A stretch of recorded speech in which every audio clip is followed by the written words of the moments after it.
আসসালামু আলাইকুম। আপনারা জানেন যে ইউটিউবে যে শর্ট ভিডিওর মনিটাইজেশন কিভাবে পাবেন, তো 100% গ্যারান্টি আপনারা কি ধরনের কাজগুলো করলে আপনারা ইউটিউবে শর্ট ভিডিওর মনিটাইজেশন পাবেন। দেখেন এখানে লেখা আছে 10 মিলিয়ন ভিউ, মানে লাস্ট 90 দিনের মাথায় আপনাকে 10 মিলিয়ন ভিউ লাগবে, মানে প্রায় 1 কোটি ভিউ লাগবে আপনার আইডিতে 90 দিনের মাথায়। তো এই একটা ভিডিও থেকে যে 10 মিলিয়ন ভিউ লাগবে তা কিন্তু না, আপনার 90 দিনে সবগুলো ভিডিওর যে ভিউটা আসবে এই ভিউ নিয়ে আপনাদের ইউটিউবে শর্ট মনিটাইজেশন দেবে। তো এটাই হচ্ছে শর্ট ভিডিওর ইউটিউবের মনিটাইজেশন।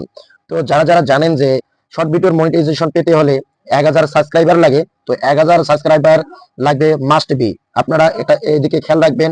আর ফুল ভিডিওর যে মনিটাইজেশনটা কিভাবে পাবেন, এখানে লেখা আছে যে দেখেন 4000 মিনিট ওয়াচ টাইম লাগবে লাস্ট 90 দিনের মাথায়। তো আপনারা যারা যারা এতদিন জানেন না যে ইউটিউবে কিভাবে মনিটাইজেশন গুলো নিতে হয় বা কি কি জিনিসগুলো মেনে চললে ইনশাল্লাহ আপনারা ভিডিও মনিটাইজেশন পাবেন ইউটিউবে। তো আজকের ভিডিও এ পর্যন্ত।